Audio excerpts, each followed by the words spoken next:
Right, the big one now. I think it's not for Dicker, but Oh, England, Croatia, Scotland, and Czech Republic. Now, for me, this group is massive because I look at that and I think Croatia, obviously, knocked us out of the World Cup. Scotland, Scotland beat England in the Euros in a major competition that just got fireworks written all over it. And Czech Republic, I'm pretty sure it was Czech Republic who ended our, winning. Yeah, it was. That was. So, but not only this, I want to see how you boys feel about this because obviously we know that if you win this group, you're playing pretty much Germany, France, or Portugal. That's what round. It seems to be. Do you want to finish second or first? If this is the case, you have the choice right now. You could finish second, have an easier team in round 16, or finish first in a group, but have a harder team in round 16 who are probably more likely to beat you on paper. What would you choose? I've had this conversation with some mates, and we actually were like, we might want to rather finish second. It's kind of crazy, isn't it, that we're even thinking that? I think it's too dangerous. It's too dangerous to go with the mentality of we want to try and finish second. Because, just if you manage it past the last 16, obviously, that means you're still going to have a ridiculously tough draw in the quarterfinals. I think in a major competition, you don't want to be losing games, no matter who you've got to face next. Yeah, exactly. You look at that, and obviously, if we lose one game, that could well, put us down to third. And obviously, we then got to hope that we've got better results than those around us. We should win it, but it's not exactly been, the easiest.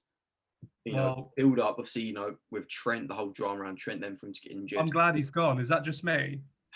I'm glad Trent's gone. Like the knock to his, don't get me wrong, the kid has got. I say kid, he's older than me, but the amount of talent that he has got is insane. Yeah, I think the amount of media, the negativity out in the press is unfair. Like he is arguably like one of the best deliverers of the ball we've got. Like there is no argument about that. And then James Ward-Prowse.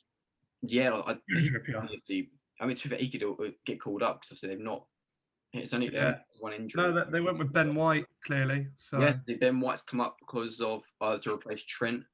But it's just our two pre-season, pre-Euro games weren't exactly nothing to go off. I'd say. Though, I think every competition we never seem to be convincing against lesser teams ahead of the year. I think competition. There's nothing to be concerned about apart from the fact that everyone, if we all made our favourite England team right now that we all want to see, they'd all roughly be the same. They'd all be a 4-3-3, and we haven't seen this 11 play once. We haven't seen it at all, and we're going to go into that competition. Let's say we do play this team, which is hopefully with like Rice, Mount, Kane, Sancho, like these kind of things. They won't have played together. We've played in both these games, aside where all of the players that aren't going to play have played. That did my head in. Doesn't make any sense. Well, that's the thing, obviously, he's not played any of the Man City or Chelsea players who arguably are, apart from Kane, the biggest talents in the team. Obviously, there's been, I don't think Walker's played yet. Stones, obviously, Mount, James, and obviously, for some of these players, especially ones like, because obviously with City and Chelsea in the Champions League final and United in the Europa League final, unless you're Chelsea, then you're not up the Chelsea. But for City and United, they've got a lot of negativity hanging over them going into this tournament. Yeah.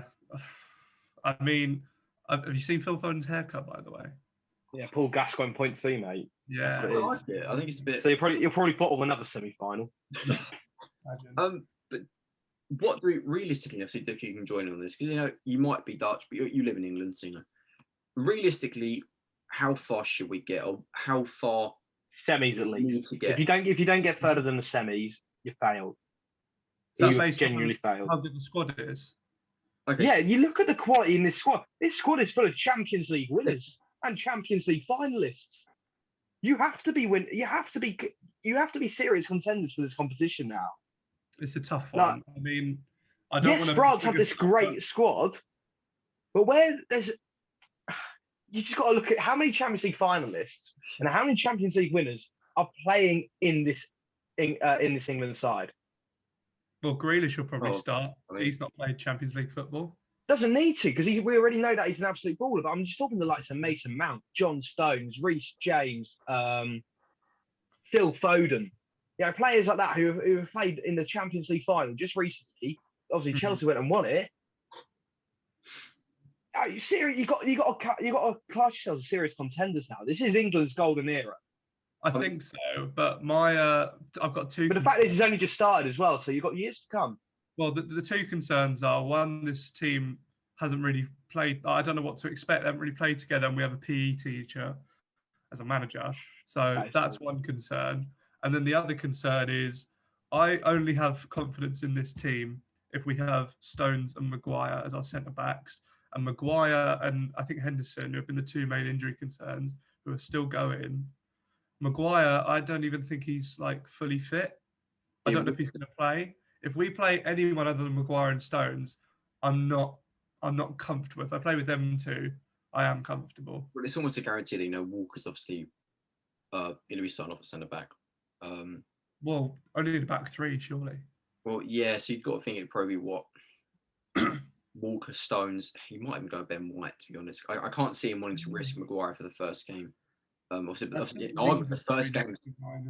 The first game's Croatia as well, which on paper that is the hardest game. But obviously, argue you got to look at Scotland and think like I think Scotland won't be like on paper we should beat Scotland 2-3-0. right the I lot. think because of it's like a rivalry. I think if we win, we're going to win by a goal, and it's going to be a hard game. It's going to be a horrible game. And that's the last thing really one of the Euros is not only a hard game, but a physical one that's going to cause players to get injured. And if there's any game that's going to cause players to get injured, it's most likely going to be England v Scotland. Oh, yeah. I think Scotland, similar to Wales, they're sending a very young team. Inexperienced, yes, but nothing to lose. It's similar to us, you can always say, in 2018. Yeah, I mean, they've got some nice little players in there. Robertson, Tierney, McGinn. McGinn's a great player. Gilmore, best player in the world. Who's the next Grant Hanley. Grant fucking Hanley. Oh, yeah. Yes. Yeah. But anyway, who's finishing top two in this group? I think we're all in agreement on England, Croatia. I think England, Croatia, but honestly, I can't write off Czech Republic or. I don't think you can write them off, but I think it's one. On paper. What happens if we lose to Croatia first game? I hate that they're the first game, the hardest one first. What if we lose? Then the pressure's on us to then basically we have. to. I'm tired. If we don't get to this, okay, last bit in England. If we don't get to the semis, does Southgate lose his job? He has to. He has no choice to. This England team's far too good to go out anywhere before the semis. Is it better for a golden era? If you get a good manager in after this, no. Look, you got so many young players coming in. It's not going to be the end. Sancho's is he even in his 20s yet? No, he's 21, I want to say. Grealish is still young. Kane's only just going into his prime now. You know, Mount, Foden, Rice, they're all young. Look at all the right backs. I think only two of them are like edging into their 30s. That's Walker and Trippier. You've still got Reece James. You've got Trent Alexander-Arnold. You've got Aaron Wan-Bissaka. You've got Max Aarons. You've got so many young right backs, left backs. Luke Shaw's and Ben Chilwell are both about mid-20s. Harry Maguire and John Stones, both are edging towards the later end of the 20s, but centre-halves can go on to their 35. It's only the start for England's golden era. It's the best squad we've had for quite a while, I think. And you've got 17-year-old bloody Jude Bellingham as well. He's ridiculous. What were you doing when you were 17? I was in college, like. I watched Norwich finish 14th in the Championship.